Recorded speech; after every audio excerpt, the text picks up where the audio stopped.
really need to take better care of my car. Nice. Oh, hi. I didn't see you there. Just trying to clean out my car. You know how it is. You know, in Japan, it's believed that if you don't take care of something, neglect it, or you own something for over 100 years, that it would turn into a yokai known as a Tsusamagami.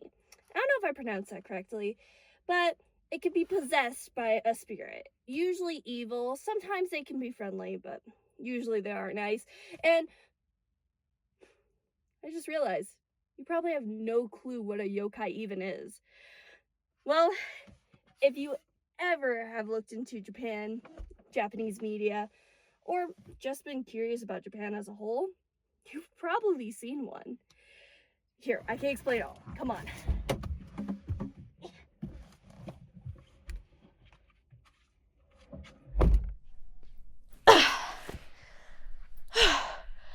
Okay, I think I need my own yokai to explain all this information.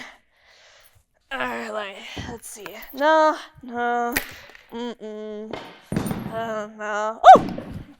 The Kappa, one of the most well-known and popular yokai. I think I'm gonna name you Kai. Okay, Kai, come to life. Ow! That is no way to treat a guest.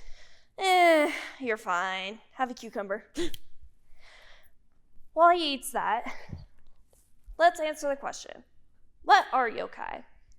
Well, according to one of the biggest gaming companies in the world, Nintendo, yokai are not ghosts, monsters, or creatures. Yokai are yokai. But what does that mean? So small-minded. Don't Westerners have folklore? Kai, that's perfect. Yokai, in the simplest terms, is the myths and folklore that explain the natural world. Why our house creaks at night, our illnesses, our good fortune, and more. Some want to cause misfortune, some just want to mess with you. And if you've seen Japanese media, you have seen them. The Tanuki, the Kappa, the Oni, the Kitsune. Hang on. Those aren't yokai. Now that is yokai. Yes and no. Folklore has changed throughout time. Vampires are now seen as very beautiful creatures compared to their original undead state. Or the story of Cinderella. Her sisters originally cut their feet so they could fit into the slipper. According to Jack Zipe, in Breaking the Magic Spell, Radical Theories of Folk and Fairy Tales, both oral and literacy traditions continue to exist side by side today, interact and influence another. But there's a difference in the roles that they now play compared to their function in the past. This difference can be seen in the manner in which they are produced, distributed, and marketed. Profit merge their stories and their cultural heritage. Folk and fairy tales are products of imagination and are in danger of becoming instrumentalized and commercialized. This is so important that Amber N. Sullivan put this quote in her paper, The Japanimated Folktale, Analysis Concerning the Use and Adaptation of Folktale Characteristics in Anime. Okay, geez. Take a breath. Well, if we were going to talk about how yokai influenced anime, let's start with an example. Now let's see. Oh, I know. The Tanuki. They are mischievous and powerful. And what are you holding? A Tanuki, or a raccoon dog. You've got to be kidding me. It was a perfect choice. Tanukis are real animals and a very popular yokai that is a perfect example to show how they influenced anime. I think this quote from Amber N. Sullivan really hits home with this point. The profilizations of folktales in new media, such as television or movies, are heavily commoditized but they are also preserved and reinvented narratives. I feel like this fits with the movie Pompoko. The story of Tanukis trying to save their forest from urban development. Okay, but are these raccoons actually Tanukis? Can they shapeshift? For sure. Good at pranks. Yes. What about their genitals? How can you not talk about Tanuki balls? Especially when there is a literal children's rhyme. Ta-ta Tanukis, even with no wind, your balls still swing, swing.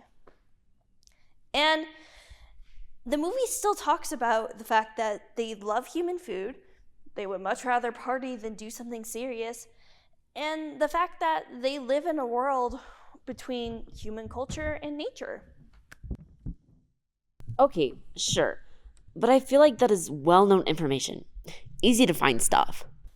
Okay, well, Pompoko makes a reference to the fact that Tanuki get confused with Manjoya, or also known as Nambaros. I mean, there is a whole scene dedicated to it, and it's a lesser-known yokai. They also make reference to a yokai parade in Agashikoro. I mean, this movie has so many references to yokai, I can't name them all. And what about the yokai? They're always compared to the kitsune. While there are some fox spirits in Pompoko, there are so many more kitsune in anime. It would take a whole other video to list them all. What you need to know about kitsune is that they're the most popular and the most powerful yokai. Okay, fine. What about kappas? I mean, look at me. What could they possibly change with something as cool as me? Well, there's a mascot in Fukusaka town. Okay, I say that is accurate. And then there's Campbell and the season of Sarazami. God damn. Sarazami was created in 2019 and only had one season, and it was about 3 middle school boys who got cursed by the Kappa prince. They look too cute to be kappa. Well, they're still Kappa. They have all the attributes of one. They have to keep the bald spot on their head wet so they don't die, and they love cucumbers. They just don't rip out human organs and eat them, and they were human. Why? How does this even play into our culture, our folklore, anything? Okay, deep breaths. Remember what I talked about earlier. Folklore changes with time, and stories usually have a deeper meaning. Sarazami isn't just a story about 3 boys trying to become human again. It's about human connection and how we navigate our relationships. Pompoko is about protecting our environment and our culture. Habakaruto and Mononoke are much darker stories with much darker morals.